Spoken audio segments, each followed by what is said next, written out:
So the 2024 NBA draft is over, and I wanted to give out my grades for every single first round pick that just went down last night. So thank you to everybody that was in the stream last night as well. It was a ton of fun. We had over 8,000 of you guys throughout that draft stream that was 3.5 hours long. So I do want to say from the bottom of my heart, thank you so much for showing out. And if you guys agree or disagree with any of my grades, like always, please let me know in the comments below. And if you guys do enjoy this style of content, feel free to drop a thumbs up. Make sure you're subscribed too, because I think I'm going to be doing a way too early 2025 mock draft soon. And we're going to start things off with the Atlanta Hawks and the #1 overall pick. It was weird that Alex Sarr, who was my top prospect in this draft, a lot of outlets' top prospect, didn't even work out with the Atlanta Hawks, who had the #1 overall pick. We're still not really sure why. So they ended up going Zachary Risache, the forward out of JL Berg. And over the last couple of years, like Wemby in 23, Paolo in 22, Cade in 21, and in 20, I give the #1 overall pick a really good letter grade. But this time, I'm going to give it a B-. Risache is my 4th ranked prospect, and you took him #1 overall, and I just feel like he's not going to make so much of an immediate impact right away in Atlanta, and I don't really know what they're trying to do with their timeline right now. They have Trae Young, they have DeJounte Murray. Are they trading one of them? Are they trading neither? Are they trading both of them this offseason?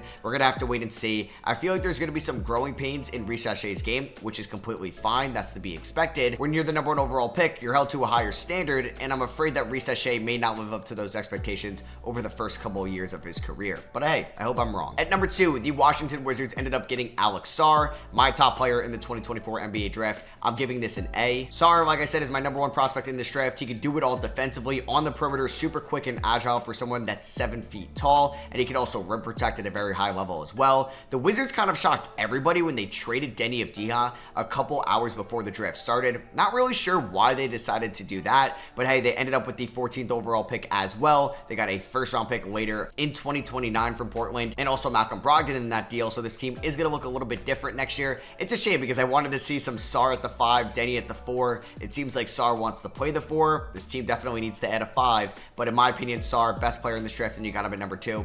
That warrants an A. And my 3rd ranked prospect in this draft, Reed Sheppard, went 3rd. Yeah, so this is also going to be an A. I'm a huge Reed Sheppard fan. This guy could do it all offensively, especially downtown. This guy can knock down threes, spot up, off the dribble, coming off screens. They could be guarded, they could be unguarded. He's going to knock them down at a very high clip no matter what. He can also play make. He could do a bunch of little things off the dribble, and I also think he can hold his own defensively as well. He had 5 games last year where he had 5 steals or more at Kentucky, so he's going to be just fine in my opinion on that end of the floor. I'm a big fan of Reed Sheppard, and I'm excited to see where Houston is going to plug and play him over the next couple of years. Like I said, it's an A. #4, Stephon Castle to the San Antonio Spurs. This was kind of chalky as well. I mocked these picks accurately 1 through 4. Different story after that, but I'm going to give this pick an A as well. I'm a big Stephon Castle fan. He was a winner this past season at UConn. He has incredible court vision and feel for the game. For somebody at his age coming out of UConn, he could play off ball, he can cut, he could slash, he could pick up a team's best offensive player on the defensive end of the floor, and San Antonio needed that, right? They needed somebody that can help them out on that end of the floor, as well as someone that can facilitate offensively and play off ball to Wemby, and they got that in Stephon Castle. #5, Detroit kind of shocked a lot of people, including me, when they went Ron Holland out of the G League Ignite. I have Ron Holland as my 2nd best player in this 2024 NBA draft class, and there was a plenty of mocks that were having Holland go outside the lottery or outside the top 10. I had him going basically 12 to OKC in my official mock draft that you guys watched, so I was kind of shocked when he went 5th, but I am a very big fan of this because Ron Holland, my 2nd ranked prospect in this draft, in my opinion, is the most athletic player in this draft. You were going to have so much fun watching him, Pistons fans. In transition, this dude is a strict bucket. He could switch on the defensive end of the floor. There are some questions with his jumper, but Fred Vincent, who is the new shooting coach there, should be able to fix it. It's a little bit of a wonky release. I think it's going to be okay, and I think he's going to be a perfect complementary piece to Cade Cunningham. So yeah, I'm going to give this an A as well. Now at 6, Charlotte. They apparently could have traded down with Memphis or a team like Portland trying to get up and guarantee themselves Donovan Clingan. They were rumored to do so, but then they opted not to do that, and they took Dijon Salon, the forward from Trillette. I'm going to give this a C+. I had Salon ranked outside my top 20, and I actually don't hate the fit in Charlotte. It's just a little rich for me at #6. I think he's going to be able to space the floor, defend a little bit. I do think there's a limited upside there, and I think if there's a chance you could have taken him at 9 and you could have accumulated some extra draft capital in return, I would have done that. Maybe they thought that San Antonio was going to take him at 8, but either way, I was just not a huge fan of Salon going 6, which is a shame because I really like the direction that the Charlotte Hornets are going in. I would have loved Reed Sheppard on this team. I would have loved Ron Holland on this team, or Stephon Castle. Salon, not as much immediately, but hey, I can be proven wrong. Coming in at #7, we have the Portland Trailblazers getting Donovan Clingan.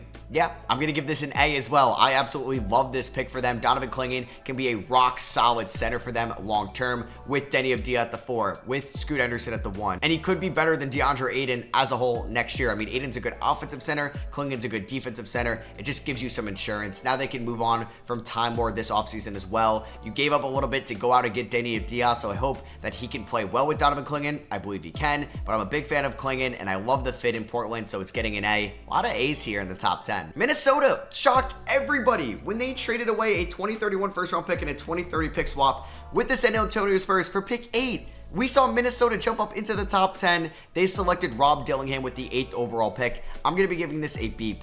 I actually love this for Minnesota, don't get me wrong. I think it's a little risky trading these draft picks down the line when you have no idea how your roster is going to look by then for somebody who has never played a single moment in the NBA. But Dillingham could be a true microwave scorer. This guy could heat up at any time. He is one of the better shooters in this draft class. He's not going to start over Mike Conley, but now they have maybe a successor under the wings for Mike Conley because he's getting up there in age. Monty Morris is a free agent. Rob Dillingham could be that guy for him, and he could be a nice offensive spark plug next to Anthony Edwards in that backcourt. And at number 9, Memphis took Zach Edey. Yeah, I was a little shocked with this one as well. I'm going to be giving it a B-.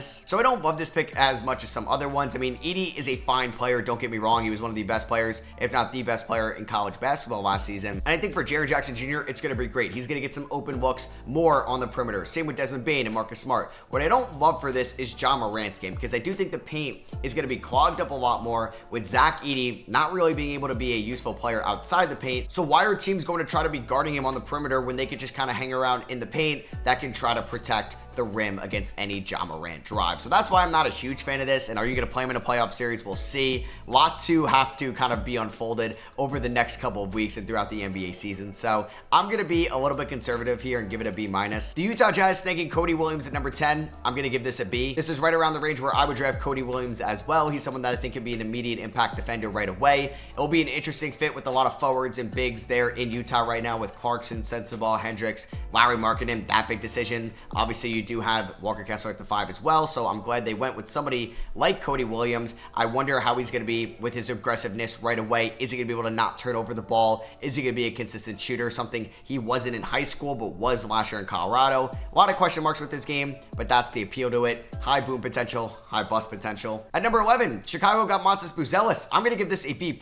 I love the fact that they got Buzelis at number 11. I think if Buzelis went number 5, I probably would have given this a C+, but I'm more comfortable and happy that he went there around 11 because I think that's a fair range for him. He is a hometown kid from Chicago, so that is pretty cool. And now hopefully this is a new era of Chicago Bulls basketball. Josh Giddey, Dosunmu, Kobe White, and Montes Buzelis are the guys they're going to be building around. Hopefully DeMar DeRozan is gone in a signing trade or something like that, and they can move Zach LaVine and Nikola Vucevic sooner rather than later. At number 12, the Thunder took Nikola Topic. I was a little shocked by this. I'm going to be giving this a B. I love Topic as a player, top 10 prospect for me. I thought this was a weird fit for OKC with plenty of win now guys on the board like a Dalton Connect, like a Devin Carter, like a Jared McCain, like a Khalil Ware, who can help this team in the playoffs next year. They still need size. They still need a tall shot creator out there that could be adjacent to Jalen Williams. And I don't think Topic is going to really play all that much in his rookie year. Obviously, Sam Presti, the general manager, has a type. You look at your Ousmane Jangs of the world, you look at your Alexis Pukaszewskis of the world. He likes these European guys that come over, and I'm going to give it a B for now. Devin Carter going to the Sacramento Kings at 13. I love this value for the Sacramento Kings. I'm giving this an A-.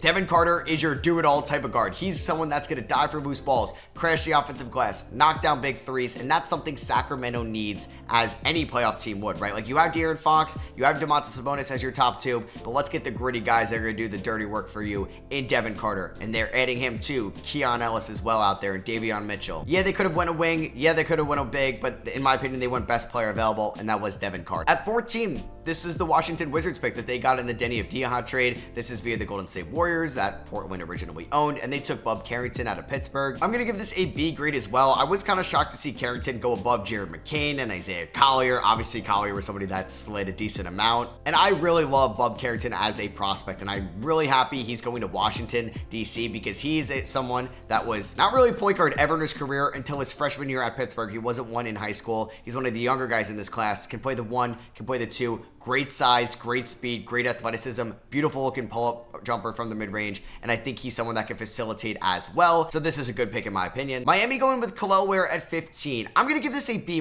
I do like Kel'el Ware as a prospect. He was a top 20 prospect for me, but I thought Miami could have used a guard like Collier, like McCain, who were on the board, or a more athletic scoring wings they could definitely use as well, like a Tristan Da Silva or a Dalton Connect. But they opted for Kel'el Ware, who has a ton of athleticism. I just wonder how many minutes you're really going to get out there with him and Bam Adebayo at a time, and that question is really going to mark this down to a B-.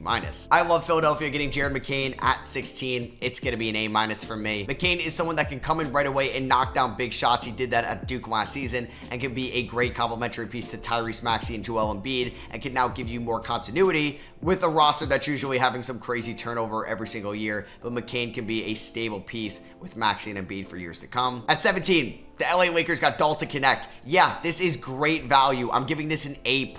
This kind of reminded me a little bit of Cam Whitmore last year. I thought Connect was going to be a for sure lottery pick. He falls to 17. He's going to be a great shooter for this Lakers team, a great shot creator. He's not a great defender, and the game could be a little slow to him right now, or at least he plays in a slower way than he needs to at the NBA level. But I think the value is there 100% for the Lakers, who in my opinion got a top 10 guy with the 17th overall pick. At 18, Orlando took Tristan Da Silva. I love Tristan Da Silva as a prospect. He's one of my guys in this draft.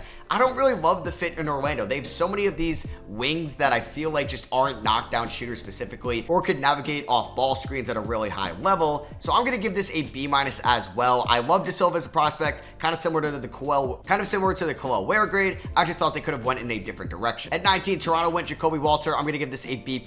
Walter, like Cody Williams, like Buzelis, Holland in this class, an extreme boomer bust prospect. He could be someone that could definitely benefit from being in the G League this upcoming season, and I think Toronto is a perfect place where he could develop. I think he could be a good defender right away, a good shooter, and as he gets a better feel for the game, he could maybe be a 3-level scorer one day rather than just a 3D prototype. And at number 20, people thought maybe this would be Bronny James. It was Jalen Tyson out of Cal, a different Pac-12 school, going to the Cavs, and I'm going to give this a B+. I am not a fan of the Cavs wings right now outside of Max Strus. I'm not a fan of Dean Wade. I'm not a fan of Georges Niang or Karis LeVert at the money he's making. So I love the addition of Jalen Tyson, someone that could be a gritty guy for you in the playoffs, that is going to want contact, that's going to want physicality, that can get to the rim and finish at the rim, and is someone that is also going to crash the offensive glass and defensive glass much better than those aforementioned forwards that I'm not really a big fan of. At 21, this I feel like was the most predictable pick outside the lottery. Everybody mocked it, including me, and that's Yves Missi to the New Orleans Pelicans. I'm going to give this grade a B. I love Yves Missi and the addition of Yves Missi in New Orleans. I just wonder if he could ever work in the front court with Zion Williamson, because neither of them can shoot. It's going to be the most athletic front court in the league,